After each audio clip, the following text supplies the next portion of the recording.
This is the I Read Comic Books podcast. I am your host, Mike Rappin. Joining me this week, a pair of shoes you kept in your closet from high school because of the memories, you said? Your mom's not very pleased about that. I'm here with Kara Szymborski. Hey. And Kate Scotchless. Hello. I'm so excited to talk about comic books with both of you today. But before we get into things, before we get to those legally mandated questions that I have, two quick announcements. Number one, the book of the month that we have on our Goodreads group for the month of September is Black Widow Volume 1, The Ties That Bind by Kelly Thompson and Elena Casagrande. I think everyone should go read that. And then give us your comments in the thread before the near end of this month. We're going to record a special Patreon-only version of the Goodreads book of the month that'll be coming out at the end of this month. And the second announcement is that we have a hangout coming September 18 at 8 p.m. Eastern Standard Time. So that should be this upcoming Saturday if you're listening to this the day that this episode comes out. So get hyped. Go do those two things because we'd really appreciate it. And we want to talk to you all on Saturday. Our hangouts are a bit of fun chaos, but I think we're going to do something a little organized this time. We're going to do some presentations of some kind. More details if you're on the Discord, so make sure to join that. There's a link in the show notes for that. But let's get into comics. Let's talk about the thing that we're here and we gather together every week for. I got to ask these questions. How have you been? How have comic books been? Let's start with you, Kate.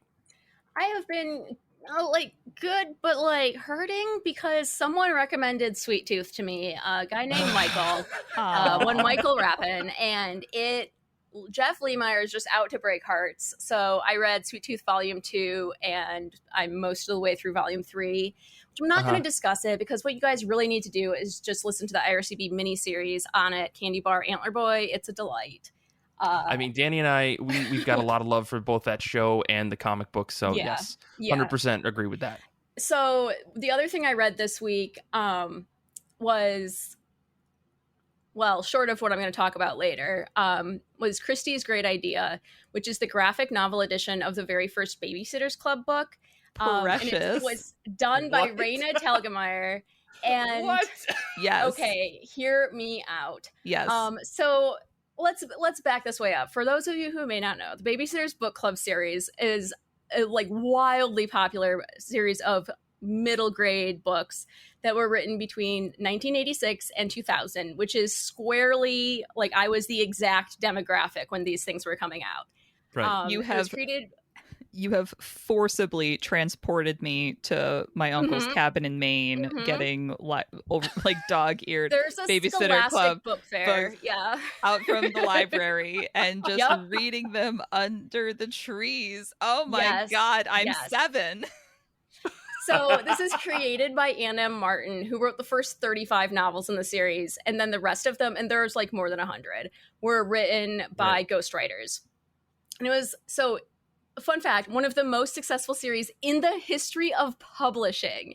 There's more than 176 million books of the Babysitter's Club in print worldwide, which makes it some top in the world in terms of series, and just remains super high.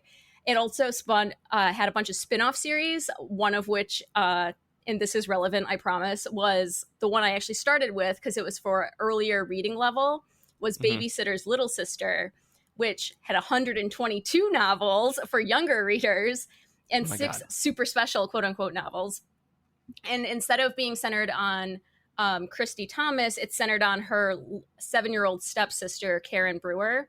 And that ran from 1988 to 2000. And so Karen Brewer is in this graphic novel and was my favorite part, mostly for nostalgia. But I thought she did a really good job capturing that character. And I guess this one, so I love Raina Telgemeier's Smile series. Her autobiographical books are incredible, 5 stars, amazing. I'd give them to anyone as a solid recommendation. Also, I mean, Raina Telgemeier is the most successable comic book creator in the world, in Western comics at least, right? And she's done a bunch of these Babysitter Club graphic novel adaptations of the books, and they are also consistently in the top 10 selling comics every single week and have been for years.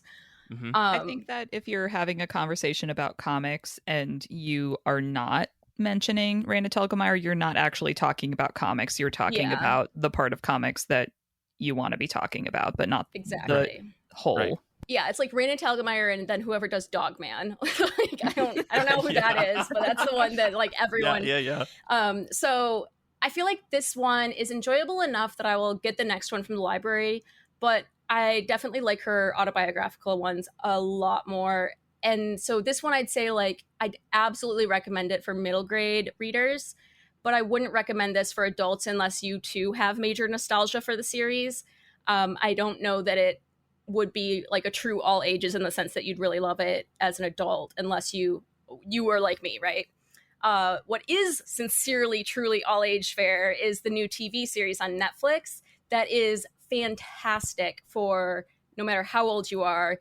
I guess I'd be like a middle school and up, 10 and up kind of thing. It's probably inappropriate for the younger kids because it deals with like puberty stuff, right? But it's so well done and updated for modern sensibilities because of course these are written in the like 80s 90s, right? Like it's dated even though they were progressive for the time. So the TV series just chef kiss. But for this, I think like my favorite part besides the nostalgia and Telgemeier's like hallmark pitch perfect dialogue and that like really clean yet super expressive art that she does is the depiction of Christy Thomas, the main character, where she's this girl who's like very smart, very caring, but also very like she always speaks before she thinks. So her mouth is getting her into trouble. And she just kind of has the like normal age appropriate for middle schooler kind of emotion regulation is not her forte situation where she gets really upset sometimes with friends or frustrated with her family, but it's portrayed in this very sympathetic and caring manner where like she's portrayed as still a really good kid where she's learning from her mistakes and it's like portrayed as like part of she's like dealing with stuff like her through this first book. Her mother is dating and then becoming engaged to another man, and so she's like very much coping with not just her parents are already divorced when the book starts, but like the idea of her mom becoming remarried and then getting step siblings and stuff like that. So it's like portrayed as like very understandable and that she has all these good qualities too. So she's like a very well-rounded character in a way that I, as someone who not just as a child, but as an adult, really struggles with the speaking before I think aspect of life. Sure. And having that be the like, yeah, it's a thing to work on. It's not like good per se, but also it doesn't mean you're trash. I really appreciate and hits a good note in my heart, you know? Mm-hmm. Well, this sounds fantastic. It does. I will say, Mike, if you don't have nostalgia for the series, go watch the show. Don't read the graphic novels. Give the graphic novel to the 10-year-old little girl in your life, and you will be the favorite uncle. For sure. Oh, Danny threw out Big Nate. Yes, Big Nate is also in that top 10 like constantly. Yeah. Thanks, Danny, for hanging out with us in the Discord. Because, if you go and join the Discord right now, this is going to be constant plugs for this. You can listen to our episodes live and you can chat with us while we're recording. But Kara, curious to know, how have you been? How have comic books been? Ooh, so I am officially part of the Great Resignation sweeping the nation. I am woot woot. Yeah, I am going to take some time off and then figure out what I'm going to do next. And in the meantime, read many more comics. And I would like to talk about a comic today and also a film that I swear will become comic adjacent, though not immediately apparent how. So sure, go for it. Last night, for the first time ever, I watched the cult horror film Jennifer's Body. Okay. From 2009. Okay. Kate knows. So Jennifer's Body came out in 2009. It stars Megan Fox, who was right off of the first Transformers movie, and everyone was like oogling her like the next Angelina Jolie sex symbol. And that's what the marketing for Jennifer's Body, the film, was. It was Megan Fox is hot. And I have come to understand through the internet the past few years that the film Jennifer's Body is actually not about Megan Fox being hot. It's actually about being a teenage girl and the weirdness of friendships that might be toxically codependent when you're a teenage girl, and how men and teenage boys can exploit or demean women for their own like power or bonding purposes. And these are all topics that are very interesting for me. And so I realized that Jennifer's Body is now available on Prime streaming. And so I watched it last night and realized that it is a level of horror movie that I can deal with as somebody who doesn't like horror, because the scary stuff that happens is like so clearly like part of the language of horror films, if that makes sense. Like it's when it happens, like there weren't any like jump scares or things that made me feel like my house was about to come eat me or something like that. So it felt like a level that I could deal with. Anyway, so like I say, it was a level I could deal with, while also saying, and then I laid awake thinking about it. and then I laid awake thinking about it. And that got me thinking about and I was like reading a bunch of interviews that Megan Fox and like the film director gave recently during like pre-pandemic screenings of Jennifer's Body, with audiences being like, hey, we'd really like to revisit this film because it was way ahead of its time in dealing with a lot of things that we're talking about now.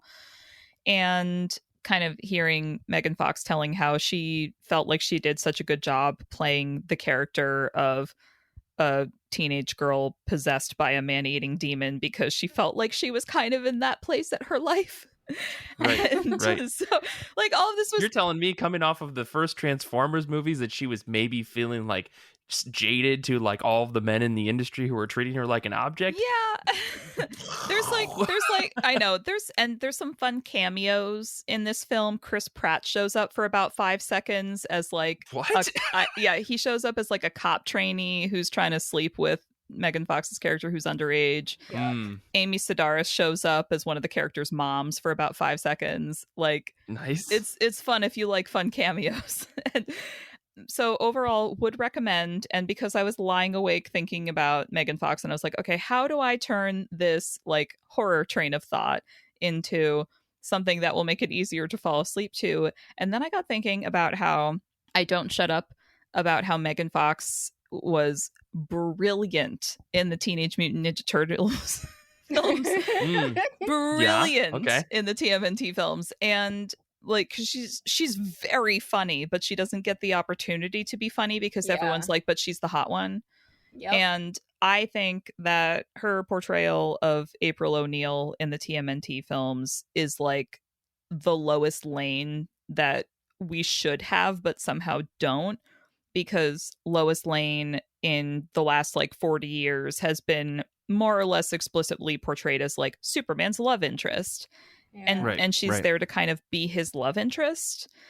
And Lois Lane in the comics and in like the original 40s cartoons that played before newsreels and stuff like that was very much more in like the His Girl Friday template of characters, where she was like the go-getting reporter, and the reason Superman was always saving her was not because she was like a victim, but because she was like actively putting herself in danger to chase down stories, because she's like the reporter. And I think that Megan Fox embodied that so perfectly in the TMNT films that I'm like mad now that nobody looked at that over at DC and said, that's Lois Lane, and we need that in the DC universe. Like, where is that Lois Lane? Megan Fox already did it. Like, do it again, but make it canon. So come on, Time Warner. Come on. Or Warner Media, whatever they are now. So, you know, anyway, so Lois Lane in the comics is much better than Lois Lane in most of the films and TV shows, because Lois Lane in the comics is actually sometimes a reporter and not just there to be in love with Superman. So that's my vague comics tangent. Let's talk about a book that I read. I read Star Wars: The High Republic, The Edge of Balance, #1, which is it's a mouthful. Which is a manga that the rating says it's rated teen. The story is by Shima Shinya and Justina Ireland, and the art is by Mizuki Sakakibara.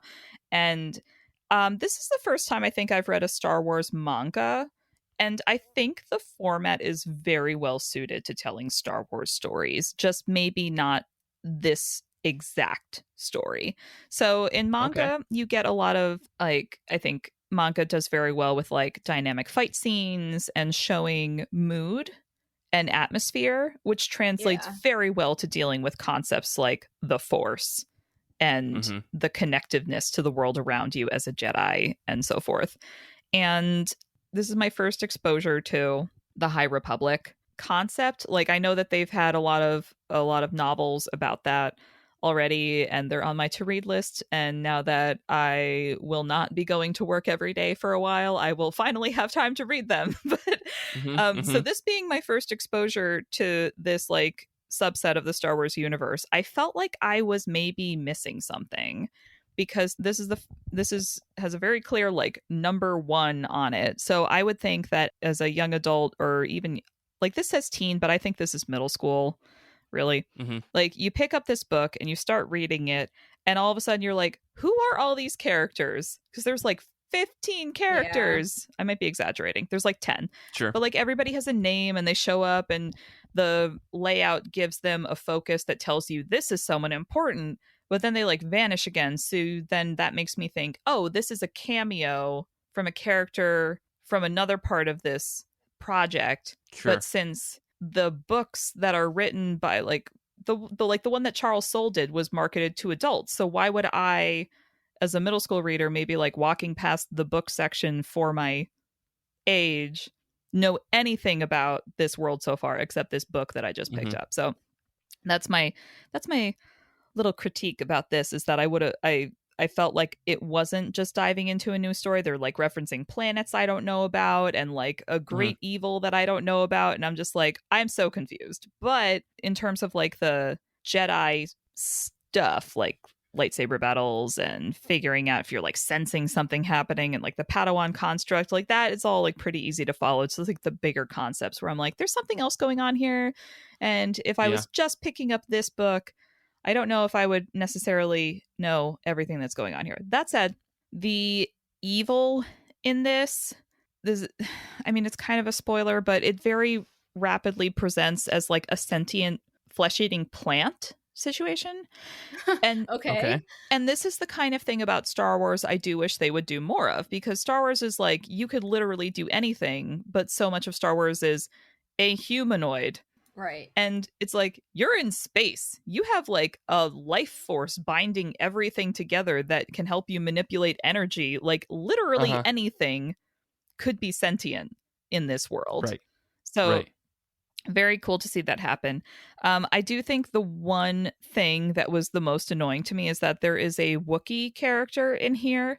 And I feel like in the films, they do a pretty good job of telling you what Chewbacca just said without having the characters he's speaking to repeat verbatim what he just said.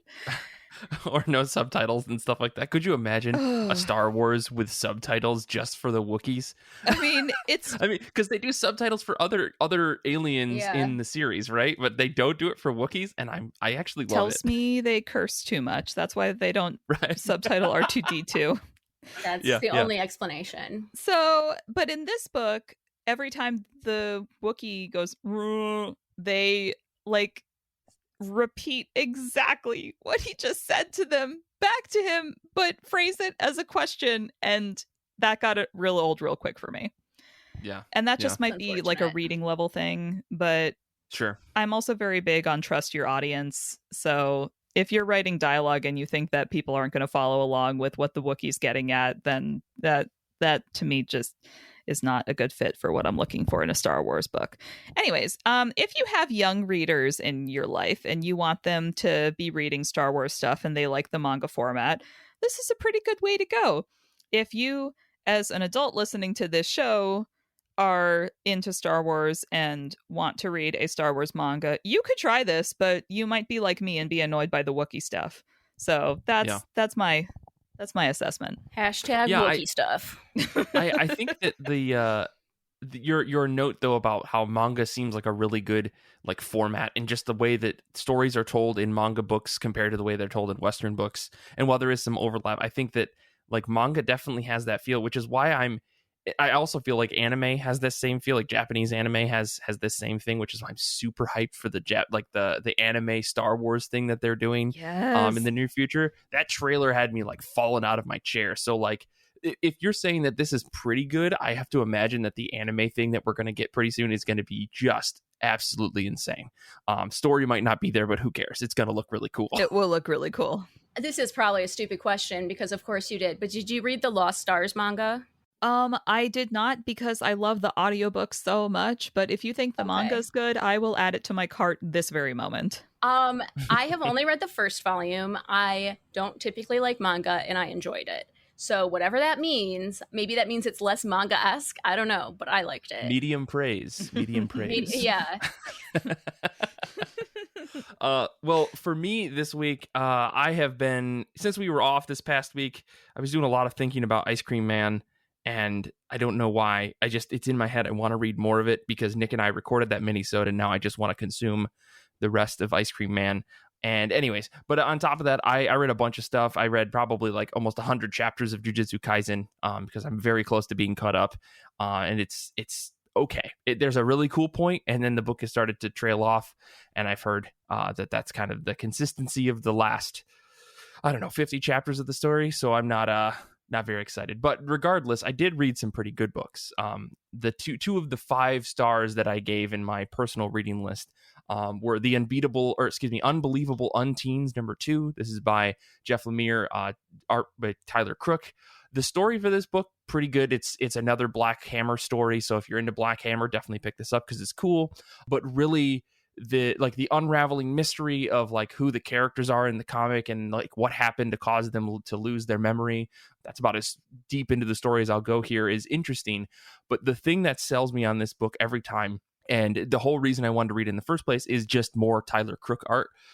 This issue in particular featured a very good mix and mash of like 2 distinctly different art styles that were both still clearly Tyler Crook, but to see him work in multiple like mediums like that in the same comic is incredible. His art, his watercolor work is very intricate and in depth, more so than I would have expected for like any kind of watercolor stuff. I mean, I feel like there's a handful of artists that we know that are out there that use watercolor pretty well.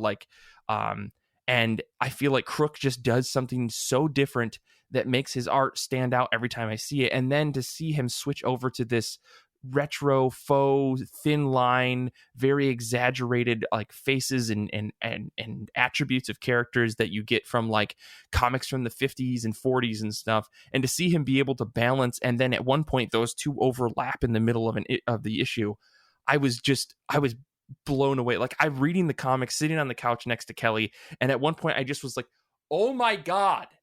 Like in the room scaring cats. Like, just, I was like, Kelly, look at this page, can you fucking believe what's going on? And she like patted me on the head. She said, yeah, that's nice. But no, she's not. But I definitely appreciate the amount of work that Crook is putting into this book. It's so beautiful, and honestly, just to look at this book is worth the price tag every single month. And I really think he nailed it right out of the park with issue #2. So yeah, all I can think of is like, how much money do I need to save to get an original Tyler Crook page? That's what I'm trying to figure out for the next 5 years of my life. Like, that's going to be my I don't need to save for a house, I need to save for a page from Tyler Crook. Kelly doesn't listen to this podcast, right? Right. I mean, yeah. For the most part. Okay, you're she safe. Doesn't need to you're know. safe. This is just a secret between us and everyone listening. Yes. That book is really good, though. I think if you're reading Black Hammer, definitely don't skip this one. Don't trade weight this one. It's worth to get it right away. It's a very good story, and the art is unbelievable. The other book I want to talk about real quick is The Lie and How We Told It. This is by Tommy Parrish. I've been sitting on this book for a while. It's a Fantagraphics book that came out a short while ago. I can't remember when, but I remember seeing the cover of it and thinking it looked really interesting. And then to dive into this book, I was really, I don't know, the day I sat down to read this, I was really mad at like all of my Capes books. I was just looking at what I had in my like Comixology library, and I was like, this is all fucking stupid. Comic books fucking suck. Give me something that's actually going to be good. I was just in a bad mood. And so I picked this book up, and it like woke my brain up in a way that I was like, oh yeah, this is why I enjoy checking out what random Fantagraphics books, because sometimes they have stories in them that really shake you with how raw and real they are in a way that makes you uncomfortable, but in a in a way that allows you to like experience the awkward strangeness of a real life situation without actually having to go through it. And that's exactly what this book is. It's the premise is one person, there's these two people, one of them's working at a grocery store, the other one shows up and is buying groceries. They go, oh, hey, we went to high school together. Oh my God, I haven't seen you in forever. And the person working at the grocery store, I don't have anybody's names, but they say, yeah, hey, I'm about to get off in like 2 minutes. You want to go grab a drink? And the other person's like, well, that's not what I expected to do today, but I guess, like, sure. It's like that awkward social interaction where you run into someone that you haven't seen in a couple of years and they suddenly want to do something with you. To me, that like sets off a bunch of like bells in my head of like, oh, and I feel really uncomfortable and really anxious about the situation.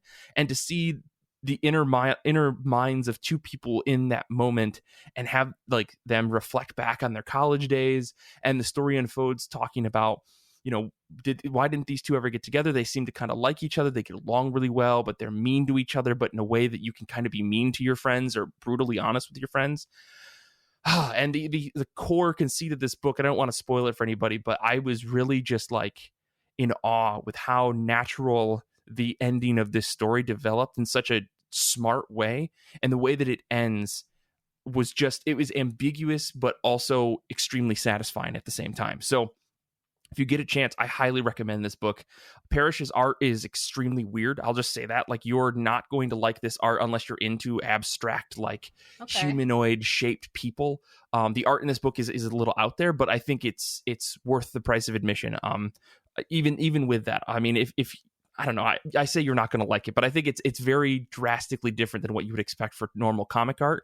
And that to me added a whole nother layer of like conceptualizing people's feelings and thoughts in the moment as their bodies and faces and everything change about them.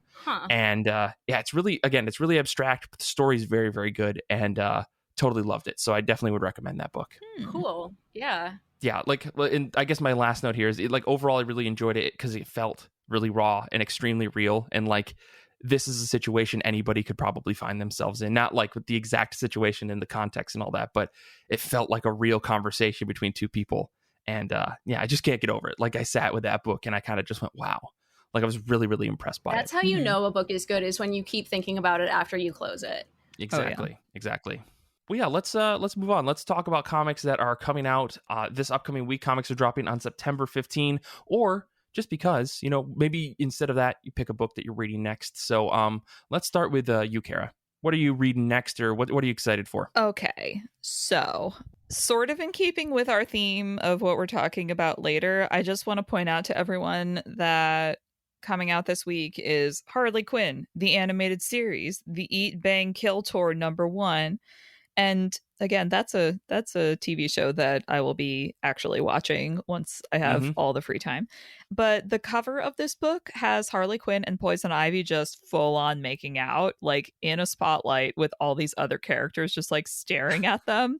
And so I fully appreciate that even if you're not like full up on where Harley Quinn is as a character, if you're in a comic shop, this is now an inescapable image that you will have to contend with. Like, yeah, she's hella gay. Good for them. And you know what? Fuck all the haters. Also, I am just laughing at this cover because Batman is one of the onlookers and he's just grimacing. Of course, because Batman doesn't care. He's just here to arrest them. He's just grimacing. Batgirl's like covering her eyes and Catwoman's like rolling her eyes. Livewire's just staring. And I'm like, this all tracks. This is great. Whoever did this cover knew what the hell they were doing. So, like, I kind of just want a poster of this cover and like put it up on my closet door or something. All right. So in terms of like more backlisty books, I got a little bit of a bee in my bonnet the other day. I know that's a phrase like nobody uses, but I love it. I love it. Like, that's the only phrase that comes to mind when I think about this. I've got a bee in my bonnet about The Wicked and the Divine because I love that series and I never finished it. So yeah, neither have I. Yeah, I got like to the second to last volume and then just stopped. And earlier this week, I realized that this had happened and this was unacceptable. And we're getting into fall and we're getting towards Halloween. And all this felt like the good moment to get back into The Wicked and the Divine. And I have the first two like deluxe hardcover editions. And I was like, oh, I'll just get 3 and 4 and complete my collection and read the whole thing and have the fancy books. Yeah. You can't buy 3 anymore easily. Like, it's not on Amazon. It's not on Barnes and Noble. I was distraught to realize this because this was a book where when it came out, I was like, I'll buy that eventually. And I have clearly missed my window on that. So number 4 was no longer available on Amazon, but is on Barnes and Noble. So I bought that on Barnes and Noble, and now I quest for volume 3. Because now, well, listeners, if you got any contacts, if you got a comic shop that you know that has this book, send us an email. We'll make something happen. The hardcover we want to one. get this book. Got to get this hardcover into Kara's hands. I am questing. I sent like a message to my local indie bookstore, and I was like, I have no idea if this is like just the big box stores don't have this or if it's out of print, but here are the 2 ISBNs listed on Amazon, and please let me know if you can find this book. Fingers crossed. So, hopefully they could reach out to their network. I know that like a lot of comic book shops and bookshops have like networks for these types of things where it's like, oh, it's not available at the publisher level or at the distributor, but another shop that they're in contact with that they do like trade buys and stuff for will maybe have it. So that's why fingers crossed on that. That's why I'm fingers crossing. I'm like, someone will have a copy of this book. And if you do and you're like not into it, I would say send it to me, but I will also say they're being sold for like $200 on Amazon right now. So go make that money. Go make that money. Just go. Like, I won't judge. Wowzer. Yeah. Yeah, so that's okay. Thinking here of like Tia's collection of every Wicked printing ever. It was like, oh, that was a solid investment. Oh yeah, like Tia's sitting on a gold mine. It's like, what a comic that appreciates. Go on. They're so rare.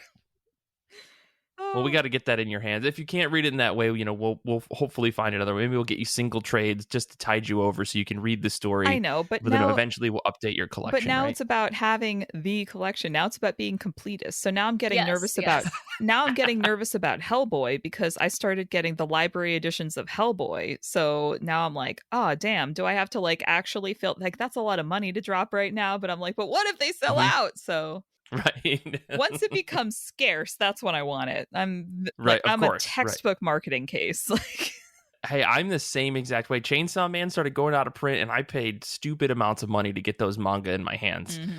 So I get you, totally get you. So that's where I'm at.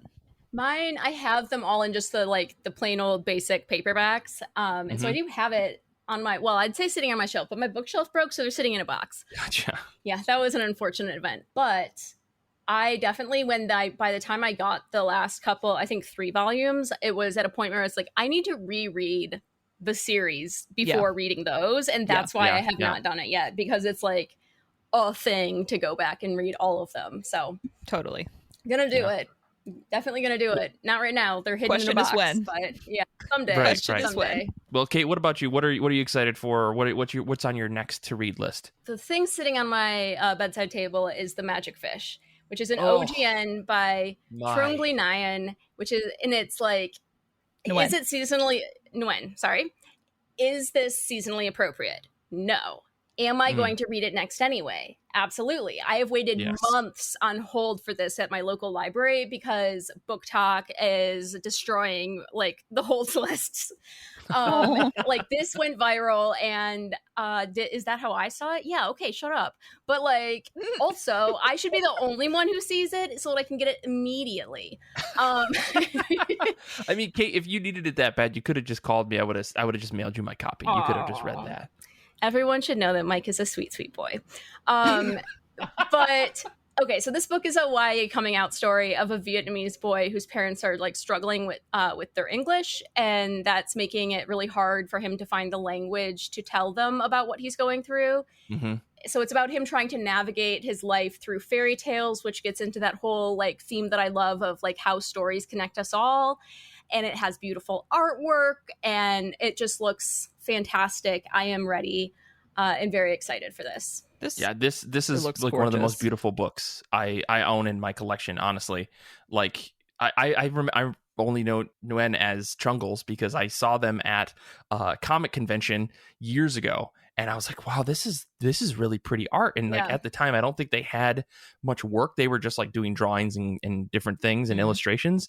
And I grabbed a business card to follow them on Twitter, and then as soon as this book was announced, I was like, oh, finally I can have a collection of work in my house. And man, this book, it does not disappoint. Every single page is stunning.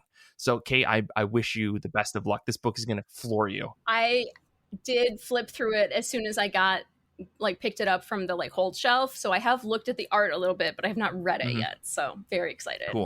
Cool. I have added this to my cart now. Thank you. You're welcome. It's very good. I can't. Yeah, I love really liked fairy it. tales. I love this. Is so many check boxes. Thank you. Yeah. Well, I have not reading anything of that exciting type. The book that I'm here to talk about. I guess before I get to that, I should say our Discord picks. Our good buddy Danny's hanging out with us. His pick for this week is Batman the World, the hardcover edition. I don't know what this is, but it seems legit if they're collecting it in a hardcover, right? Mm-hmm. But my pick for this week is Primordial #1. This is by Jeff Lemire, Andrea Sorrentino. Lots of Lemire talk today. I was going to say, you're predictable, Mike. I know. Well, this is Jeff Lemire, Andrea Sorrentino, Dave Stewart's their new series after they finish Gideon Falls. And the story is like a Cold War era sci-fi series about monkeys who were sent to space during the space race, and they come back changed or something like that, or the monkeys themselves were taken. So honestly, though, if this were any other team, I probably would shrug this book off. Like, this book is getting me on name alone. But we were lucky enough to get a preview copy of this book, and it is quite something. I read it earlier today. Like, the core twist of this book, that's not as pronounced as you'd expect given the subject matter, is really interesting. I like that the team doesn't hammer on it. Like, there is a thing that makes this book unique that I didn't expect based off of just the synopsis. So like, going into that, the mystery around why they're telling the story the way that they are, the question of where did these monkeys go, because there's this idea that these monkeys were taken, and the Russians have some information on it, and the United States, like NASA program, has some information on it, and there's a bunch of questions that are nice and mystery boxies for folks that like that kind of stuff. And I think Sorrentino and Lemire know how to tell a story really, really well, and you can tell just from the first issue that this is a book where Sorrentino is experimenting a lot with his work. And I think that that's really cool, because I think when you look at any of the work that Sorrentino's done in the past, it's very, I don't want to say predictable, but he very much has a style. And to see him kind of break away from that for a couple of pages was really interesting in this book. But yeah, this feels like a book that, like, Lemire and Sorrentino, they're trying to do something really far out. I think Dave Stewart does a fantastic job with the color work that's very subtle in this one. And I mean, Dave Stewart's a legend, so really not surprised there. But yeah, overall, this is a really interesting book. I'm really curious to see where it goes, and to know that it's a mini series where there's going to be an end is exciting. So yeah, I think this will be a cool book. I think if you're looking for something that's kind of out there with a team that you can probably trust if you like their storytelling, this book's going to work for you. I need to read Gideon Falls, so before checking out this, that's definitely on my list. So. I know we were joking earlier, like, Mike, you're so predictable, but is it really your fault if Jeff Lemire just keeps producing quality content? Yeah, are we really going to fault him for that? I mean, and I think it's a well-known secret in like the comics community of folks that keep their ear to the ground on a lot of this stuff, that Lemire works like 2 years in advance. Yeah, like he just has stuff like planned out for the next 2 years, and if not already written, if not already created, so I think that a lot of his work goes through an extreme vetting process over in that time, and edits are made and all that stuff. I think that, I don't know how he got so far ahead in his work, but it feels like he's always dropping new stuff, and it's coming out in a volume that I'm always surprised by. But yeah, I mean, again, ultimately this is probably going to be a really good trade, like, if I'm going to be completely honest here. I mean, that's true for most of his books. Yeah, exactly. He's playing the long but yeah, game. he's got a new book. Like Danny also said, like, he just dropped a new book, Maze book, that just came out this past week. And he's also got this book coming out. Like, he's always got something running. And plus he's doing all of his stuff on Substack, and that could be a whole other conversation. But yeah, Primordial number 1. I liked the preview that we got. I'll just say that. So nice. Before we dig any deeper into just talking about Jeff Lemire forever, let's take a quick break. When we come back, we're going to be talking about middle grade comics and comics that could have made people gayer sooner, maybe? I don't know. That was the question you guys threw at me. So we'll be back in just a second.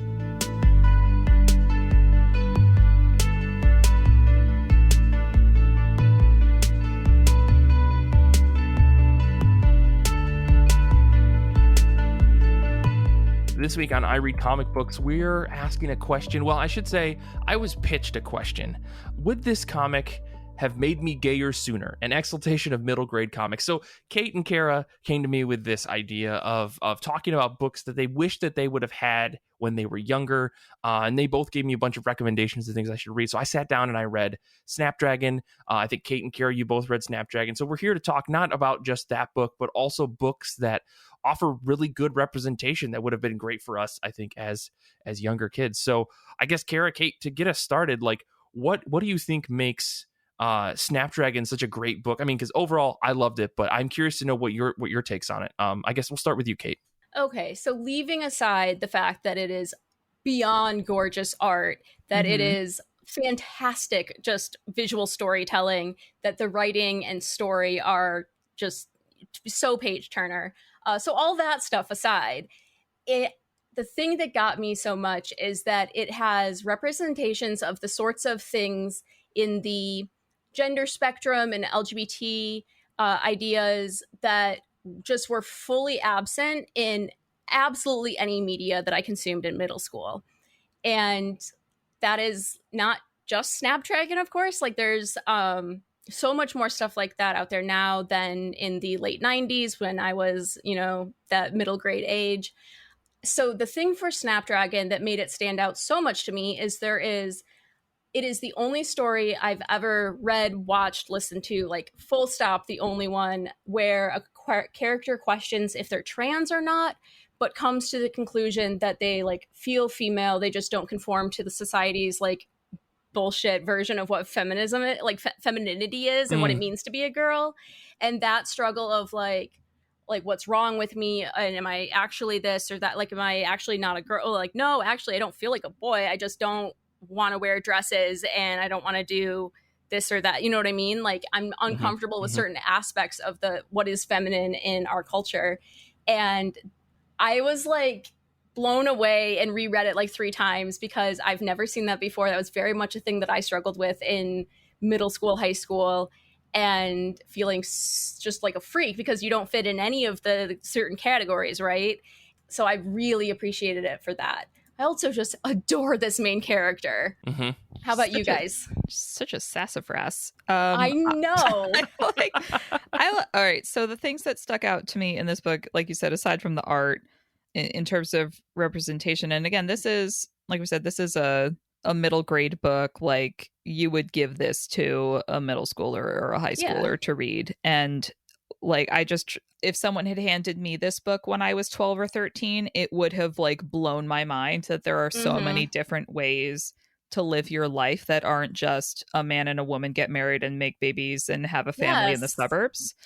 Like, there's so much that happens in this book that I could not even have imagined seeing 5 years ago. Like, we see the main character's friend start kind of expressing himself as a girl instead, like changing names and aesthetics, and really just wants longer hair and stuff like that. And all the adults around these 2 kids kind of treat their desires as valid as opposed to something to push against, which I feel is like so nice to see that normalized, because the overriding narrative still in a lot of queer stories in media is, oh, but we're talking about the struggle of coming out or the struggle of people pushing against you.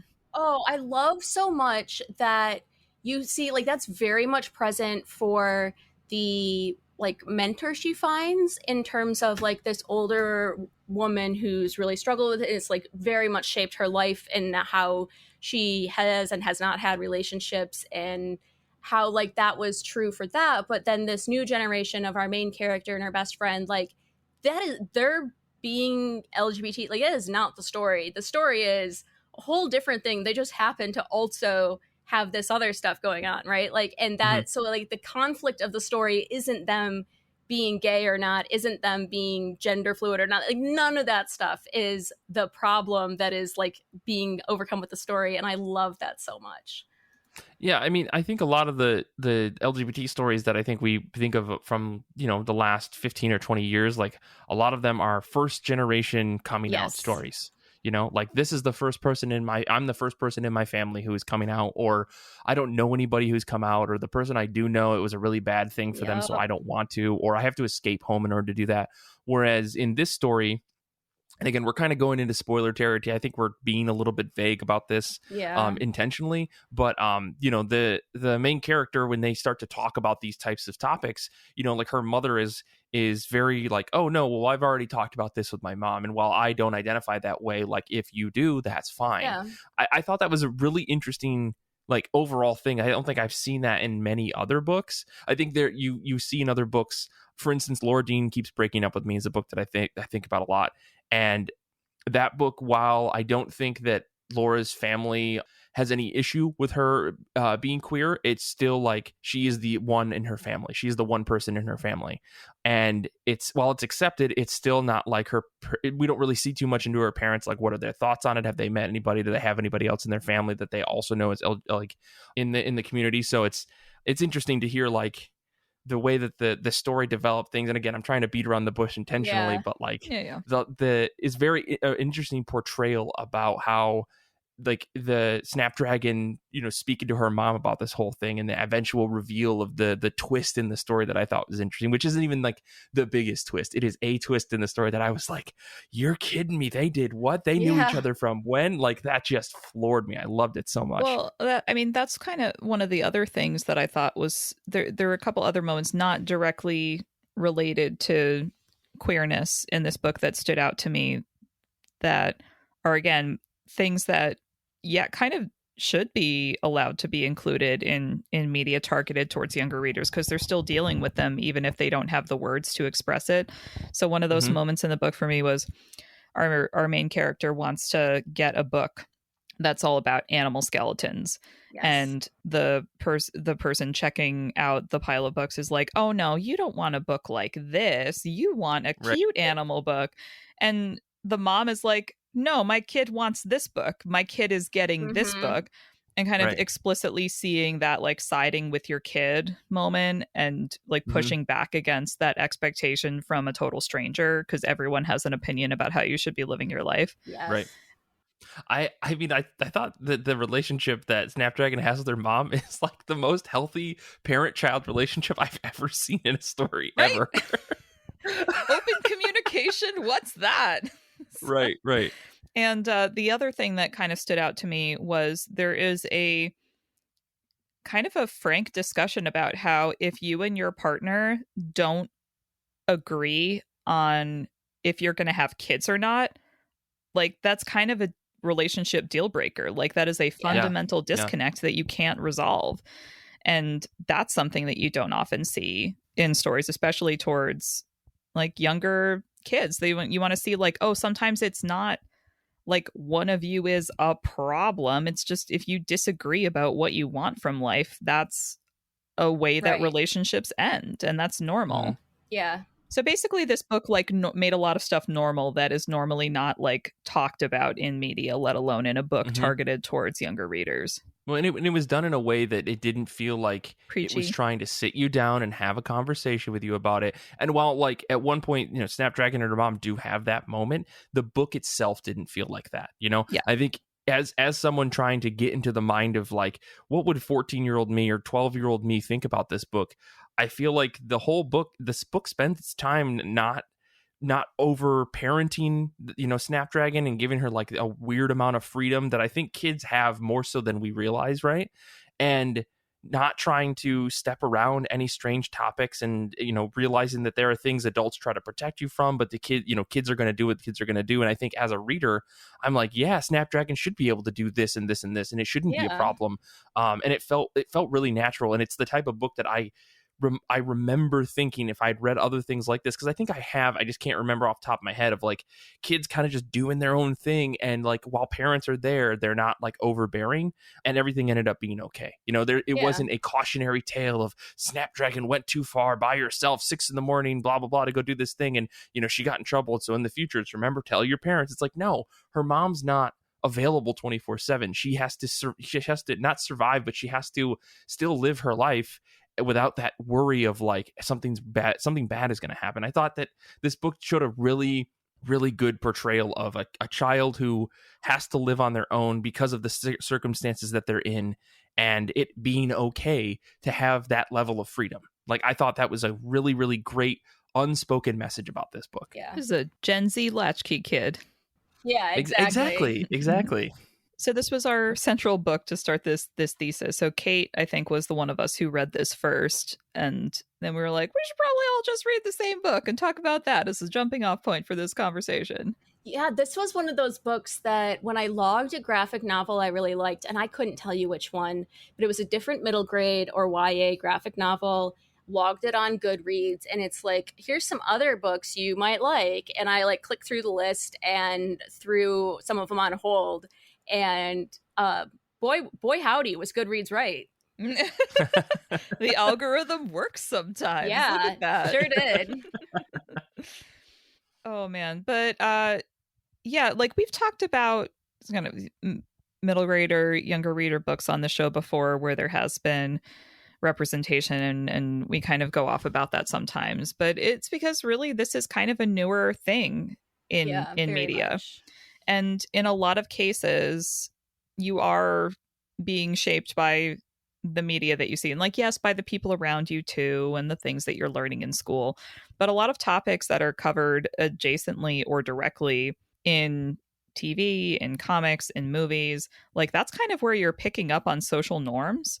So including a broader range of norms. Like that's what we're really talking about when we say representation matters. We're saying, let's make more stuff normalized because it already is, but because we're not saying it is, people are still thinking it's not. Yeah, I feel like most of the books I put on here are books that I'd want to give my middle-aged self, because I see myself at that age in them in ways that I didn't see myself in things before. And that's not just the LGBTQ aspect. Some of these, like the Smile series by Raina Telgemeier, especially Guts, where the main character, which is, herself at 4th and 5th grade, is massively struggling with an anxiety disorder that has a really profound mind-body connection, where has a phobia of vomiting, and that fear of vomiting then leads to actual digestive issues like IBS, where she's getting actual nausea and stuff, but it's being caused by that anxiety. And of course, feeling nauseous makes the fear of vomiting even worse, because now you really are nauseous, and like that spiral. And that was such a big part of my life at that age in middle school. And seeing another kid dealing with that, because it was so like anything like emotional struggles like that was just fully not talked about in actual life. And then in the stuff I was reading, there were really good series in the late 90s for girls, of girls going out there and being the hero, right? So like thinking about all the Tamara Pierce books, Babysitter's Club is a great one, where like they're girls out there accomplishing things, and girls can do anything boys can do, like that kind of messaging. But it was still it was empowering focused versus like internal struggles or differences, stuff like that. So like, are you there, God, it's me, Margaret, and stuff. It's like, okay, she's struggling with certain things, but it's not like mental health issues being addressed. You know what I mean? Like it's like, okay, someone getting their period for the first time. That was like a progressive thing you'd see in late 90s middle grade girls books. But it's like stories that are showing just one half of what it takes to be a strong person. Exactly. Right? And a very specific kind of childhood, which was very much not the childhood I was living. And so that's the kind of thing, like her book Sisters shows is about her conflict with her little sister, and like learning to get along with, even though they're very different. And my sister and I had an extremely contentious relationship at that age and fought a ton. And it was very much like parents and church and stuff like that was always made it out like our fighting was super abnormal and evidence of like profound character flaws and like a moral failing. Whereas something like this is just like, yeah, you're living in a small space. You have conflicting needs and desires. And like, you both are just different, very different people. And like, there's just an element of, as you grow up, learning to deal with that and get like, and then it's not bizarre. It's like an expected outcome when you have that kind of thing. And so I think that also could have been really good because I don't remember ever seeing like significant sibling conflict like that in any of the middle grade stuff I read at that age. There was certainly like, the annoying little brother. I was going to say, but it was like comical. It's like Clarissa explains it all with Ferg breath, right? Like it's right.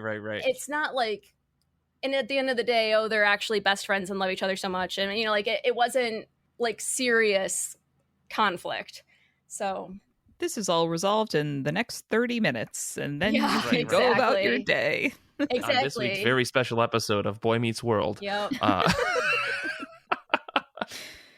I think about the kinds of like, I read so many comics when I was in middle school and early high school in particular. And I kind of think, and like comics were a way for me to sort of like, I did use them in some ways to explore different like sexuality. But since there wasn't like, I wasn't explicitly doing that, I was just like, oh, well, maybe like the only time I remember seeing anything about masturbation was in Alan Moore's Lost Girls book, which is like an erotic.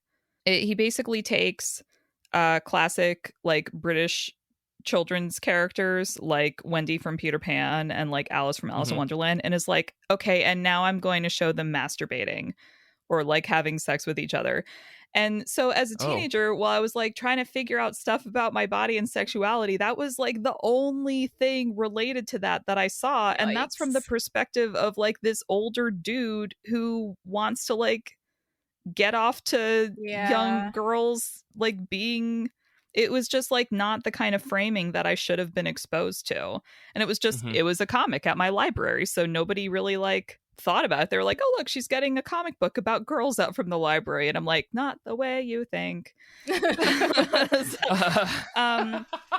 like, you know, or I think of, or this comic that I got out from the library around that time. I think I've talked about it on the show very briefly. It's called Boneyard. And Boneyard was like one of the first indie comics I was kind of exposed to. And it's this, the conceit is this dude is receiving an inheritance from a dead relative and like shows up in this town to collect and realizes that the thing that he's collecting is like a bunch of monsters essentially. Except one of them's a sexy vampire and one of them's a sexy sea monster. And like the sexy sea monster is married to a giant Frankenstein that will punch you if you look at the sexy wife. And it's like all these very specific, like I read that book so many friggin' times because I understand that, like I understood that I was supposed to find these women attractive, but I didn't realize that was like, I didn't have the language or the context to realize that these were women being drawn to appeal to straight men and being presented in a way that would have been appealing to straight men in terms of like they're trying, like one of them's trying to seduce the new guy who's in town and one of them just like finds him cute but keeps showing up without a bra on and like stuff like that where I'm like, oh, this is like a male fantasy thing. But at the time I was just like, I understand that this is supposed to be sexually interesting, but I'm like, it's not quite clicking, like something's happening anyway. So like one of the reasons that I keep going off about Sailor Moon is because like one of the reasons Sailor Moon was so formative to me reading it in middle school and high school is because it was the only thing that I was really exposed to that addressed any kind of queerness. Right. And not in a way where they were just like, oh, Sailor Uranus is gay. They were just like, sometimes Haruka is a girl and sometimes Haruka is a boy. And Haruka is in a relationship with Michiru. Like they didn't put like labels on anything. It was just like, this is how it is, and like the Sailor Starlights are sometimes men and sometimes women, and like they just like our main character Sailor Moon like has a consistent relationship with Tuxedo Mask, but also like kind of crushes on Sailor Uranus, like kisses her as a woman at one point, and like stuff like this happens where it's just, and that just happens. Yeah. And it's like, it was, that's right. There's no like shock and awe panel where someone is just like, oh, she kissed Sailor Uranus. Like, right. I'm sure it's nothing like that, right? Yeah. It's just like, oh, it's normal. So that's like kind of what I was feeling with Snapdragon, with these things just happening in this book, where it's not presented as that's a conflict. It's just, oh, that's another thing that's happening, and it adds dimension to this universe that we're in and the interpersonal relationships that are happening. And like in some of the manga editions that I was reading, they sometimes had like pinups that the creator drew, and like some of them were the Sailor Scouts in like not like totally erotic poses, but like there's this one that I remember very vividly that's like Sailor Moon and Sailor Venus, and they're dressed like not quite like Playboy bunnies, but they've got like the unitard bustier thing going on, and like one of them is like clutching the other one's thigh, and I was like, oh, this is like a sexually charged image, and it feels like very flirty and whatever, but it was like that's in a book that was aimed at like younger women, like written by a woman who is clearly like working some stuff out about sexuality. And so that's why these things I think are important, because like if everyone's reading stuff like that just makes this stuff like not a big deal, then people will realize it's not a big deal. Yes, exactly. Yeah. I mean, and I think we've seen a little bit more normalcy of these types of topics. I'm not saying that it's the problem's fixed. Go home, everybody. Like, but at the same time, you know, the fact that books like Snapdragon and, you know, like I'm struggling to think of books off the top of my head right now, like Genderqueer, are books that are out there that are getting critical praise and are getting like into bookshelves and in people's schools and stuff and libraries is proof that that things have definitely changed. I think there can always be more, and I think it's not going to hurt to have more diverse voices speaking about these types of topics. You know, it starts with something like a Sailor Moon kind of being like the semi-revolutionary, like, oh, that this can be read by a younger audience, and maybe that like snuck under the noses of the conservative folks out there who are like, well, my kid will never read this kind of thing. But you know, now we see other things like Snapdragon just completely normalizing everything that happens in the book, where nothing's a serious moment, and there is a little bit of contention of like, I don't know how someone's going to react. Like the skirt scene, for instance, to me was like, oh, that's just how you do that as a parent. And you just go, okay, it's fine. Like, I don't care. Be who you are. Like, not being judgmental of a kid. Like, to me, that was an extremely moving scene, like a really powerful scene that just felt like any other handful of panels you'd see in a comic of like people sitting on a couch watching a movie. But like that moment becomes revolutionary for Lulu's character in the story as the rest of the book goes on, and she's wearing that skirt, or they're wearing that skirt the entire time. So I don't know. I thought like things like that are super cool. Like, I don't know how else to describe it, because I feel like 10 years ago that there would have been like a moment. There would have been a moment in the book and they would have had to talk about the skirt scene. Yeah. But instead it's like, this just happened. And then the rest of the story about Snapdragon continues on, and you see Lulu's character develop in the background in a way that just, again, normalizes the whole, this person is changing over time throughout the book, and the relationships don't change. They don't have to make a bit out of it. It's just something that happens.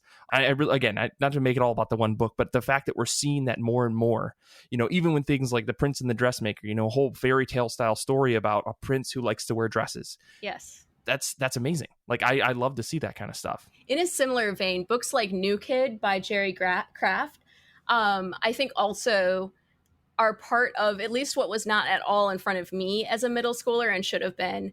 This book and the companion OGN Class Act, which are, I think, so I have not read Class Act yet. I believe they're parallel in that they're following two different characters, but over the same span of time. Both are following one of the very few African-American students at a primarily white school. And so New Kid goes into a lot of the like anxiety of starting at a new school, being the quote unquote new kid and outsider, which was very applicable to me. I switched schools in districts in fourth grade, but the big thing that I think would have been really valuable is like, it's all about the racism that is like the racial bias, microaggressions, the stuff of people who think they're being nice white people that is actually really harmful and really hard to deal with for these main characters. And I definitely had like zero understanding of that as a, tween in the 90s. I went to a school that was all white, aside from a small handful of foreign adoptees. And I am positive that if we went back and looked, they dealt with this exact kind of crap constantly. And I think we're getting more and more stories like that of other voices entering the mainstream, in addition to like more LGBT creators, but also more people of color, and sharing experiences like that, that like, even though it's not like the Smile series where it's like, oh, I saw myself in this. It's like, oh, I would have seen things that would have benefited me in being a better person and treating other kids in a more thoughtful way than what I did. I mean, I have no memory of what I did or didn't say, but like, if you're not thinking about it, so many of these like microaggressions things just happen unless you're purposely avoiding them. Yeah. So I think that kind of thing. And the same with like stargazing, where it's very about like, not judging other kids because you have no idea what they're going through and what they're dealing with. And so seeing those different experiences, I think, is a really cool thing that I feel like we're getting more and more of now. Yeah, totally. And again, like the age, like the reader level and age appropriateness of stuff, I think is so important, because I don't think I was really being given material that was age appropriate when I was looking for comics that age. It was either like, here's your Archie comic, or like, oh, look, here's like a horror comic that will definitely give you nightmares for the next year, but it's a comic, so it must be okay. So yeah, I didn't read comics until college, but by the time I was in middle school, it was very much like, just whatever you want to check out, you check out. And I was really into sci-fi and fantasy. And so I was checking out all these, especially like the older sci-fi books that, man, there is so much rape and violence against women in those that I was consuming as like an 11-year-old. And you're like, oh, that's fucked up. Maybe mom shouldn't have let me read Dune at 10. Like, oh, jeepers. Topical. Yeah, nice. Yeah. That's I think I read Dune in middle school too. Yeah, fantastic. But because reading level, it is age appropriate, right? Like if you're just like, just a little nerd, but like content wise, there is so much stuff in that. And then that was true for a lot of books that I was picking up at that time, that it definitely got to the point where I was like, yeah, take yourself to the library, do what you want kind of thing. And to some level, that's fine. And to some level, it's great that now... I don't think I'd want to go back and censor my reading. I think maybe having conversations about it afterwards would have been good versus just like internalizing a lot of that stuff. Like, oh, okay, that's what that is, would have been helpful. But So it's nice now if you go to the library, presumably because there is more content towards middle grade readers, because publishers are like, what, middle schoolers want to read comics? Go on. Because before it was the children's section and the adult section, there was no like in between section when we were little. Right. And that's where you can be directed, where you can kind of explore these more adult themes, but in a context that's more appropriate and is being specifically targeted towards, with like knowing that that's your age and development. Absolutely. And sometimes you're in your 30s and you still love the YA section, and that's okay too. That is totally okay too. One really quick note that I want to say about a lot of these middle grade books that I think we've read either for this episode or just in general. I think one of the things that I've noticed a lot is there is a shift in the way that kids interact with their parents in a way that it's like, kids are going to be kids and they're never going to tell their parents the thing, because you need to have that moment in the book where the kid doesn't tell the parent the thing, and then they eventually tell them. But I think that there is a lot less like, or there's a lot more like accepting parents, or parents trying to like actually have a calm conversation with their kid about harsher, or not even harsh topics, but like tougher subjects, where maybe the kid doesn't even know they need to have the conversation until the parent brings it up, or in things like that. And like, again, just to go back to Snapdragon, that scene in the car, I thought that was a really smart portrayal of, Snapdragon doesn't want to tell, her mom about whatever's going on, but she still like her mom wants to try to have a calm, open conversation about sexuality and about what people like and what people, what their preferences are and stuff. And I think you see that more and more in these books where the parents aren't necessarily shown to be completely antagonistic. They are shown to be frustrated. They're shown to be mad because that's just what's going to happen. But I think when it comes down to actually having the conversation, it's no longer like let's wrap all this up in a nice bow. It's that this is a complicated subject I want to talk about with you now. And in the future, I want to continue to talk to you about it. And I feel like that's just a nice way to show kids that it is 100% okay to talk to your parents about this. Sometimes it's going to be hard, but it's not going to be impossible. Even, everyone's situation is different. Maybe your parents aren't that easygoing, but at least it puts that idea in your head that there are adults out there who can have these conversations with you, and it's okay to talk to them about these tough subjects. Yeah, like in New Kid, the main character goes to his dad and is talking to his dad about the things he's dealing with at school, and they're like bonding over like his dad having dealt with similar things at school, but also like currently at work because they're just living in a predominantly white area. And so like, and it goes into like talking to stuff, and there's no, like you're saying, there's no like, oh, and now it's solved. I talked to the principal, or I taught you how to deal with this in a way that makes it not an issue. It's like, this is just an ongoing thing that we can both get through, we shouldn't have to, but we're gonna. And, like you're saying, it goes into the complexity instead of the black and white. Yeah, absolutely. Well, do either of you have any last thoughts about our subject? Do you think that I guess my last question for the episode is, do you have a favorite middle grade comic that you come back to, or one that is like at the top of your list of, God, if I only had read this when I was, 12 to 14, I would have maybe been a little bit better. I would have had a better understanding of myself. Is there something that you think about regularly when it comes to this stuff? For me, Guts by Raina Telgemeier, I think would be the number one. But we've already talked about Lumberjane so much, but I just would have devoured that as a kid, and it would have been so good for me. And we've also already talked about Spinning a lot, but I think that also, it's a memoir about a girl who's in a very similar situation with that like pressure for perfection and fear and shame about growing up gay in a place that's very intolerant, which was certainly my situation, and dealing with that stress and anxiety and some of that resulting like, maybe not like clinical depression, but like feeling like crap. Like it's not a happy way to grow up. And so I think those are the big ones for me. I think definitely like Lumberjanes keeps being on this list for a reason, and that is by no means a perfect book, but even that first volume showing you that there is more than one way to be a girl, like would have been so nice. Like really just so nice to see that.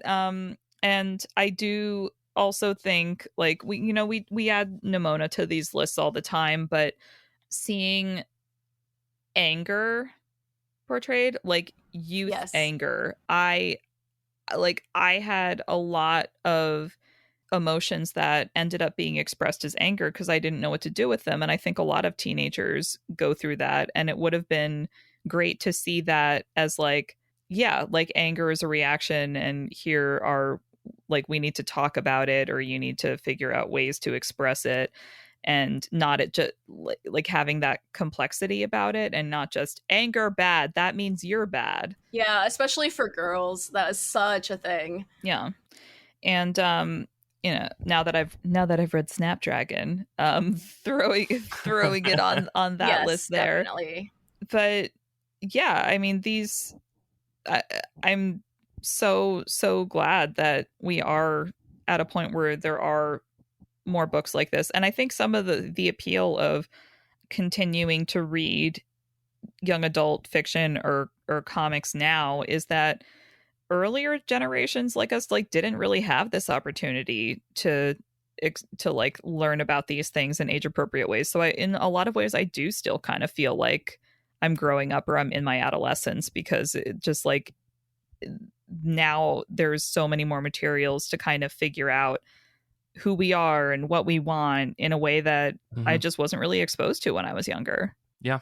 I mean, I wish that I can't say that I relate to a lot of this, if only because I'm a straight white man. But at the same time, there are plenty of books that I've read, I think, Kara, in the same vein of what you were saying of like, I wish that I could have had these things to process these feelings when I was younger. Yeah.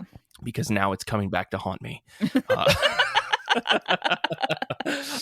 But no, I mean, I think that's the thing that really works is seeing these like portrayals of characters that you can experience, through the storytelling, and understand like, oh, well, this is how they figured it out, and this is how, what happened to them, and this is like they felt this rage or this anger or this other thing, or this sadness, in a way, and then they were able to get through it. Like, is really helpful to be able to reference in your mind. I think especially when you're younger, to be able to see someone who is maybe going through something similar to you and see that they actually get out on the other side of it is phenomenal. Yeah. I think that there's not enough, or there wasn't enough portrayal of that type of thing. And again, the very special episodes of Boy Meets World and stuff like whatever. But I think that those are not nearly as relatable as a story like this, where you get to see a character fully fleshed out and you get to see them experience and grow and rise and fall and all that stuff all in one go.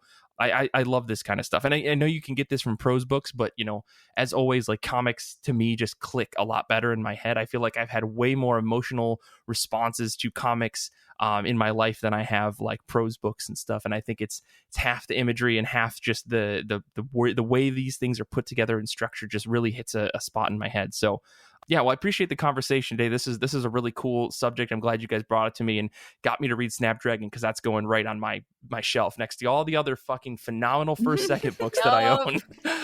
So everyone should go out there and read Snapdragon. But everything else we talked about here, I'm going to put in the show notes. So if you guys are interested in anything, make sure to check that out. I guess to wrap the show up, next week our show is going to be all about aliens. I guess what I wrote down here was aliens. It's aliens, comics, and more. We're going to be talking about Aliens Dead Orbit, Alien, the 2021 series from Marvel, number 1 through 6, and Aliens Aftermath, which is a one-shot that came out from Marvel. It's going to be me, Brian, and Nick. Just get ready for a bit of monologuing from Nick. I know that's rare for him, but it's going to be happening. Mike. You can follow us all on Twitter. You can follow Kara at Kara SM. You can follow me at Mike Rapid. You can follow the show at IRCB Podcast on Twitter and Instagram. This episode first aired on Patreon and is possible because of our wonderful patrons. Join today for exclusive series like the IRCB Movie Club, Saga of Saga, and more. Join now at patreon.com/IRCB podcast. And if you haven't already, please rate and review our show, 5 stars, right?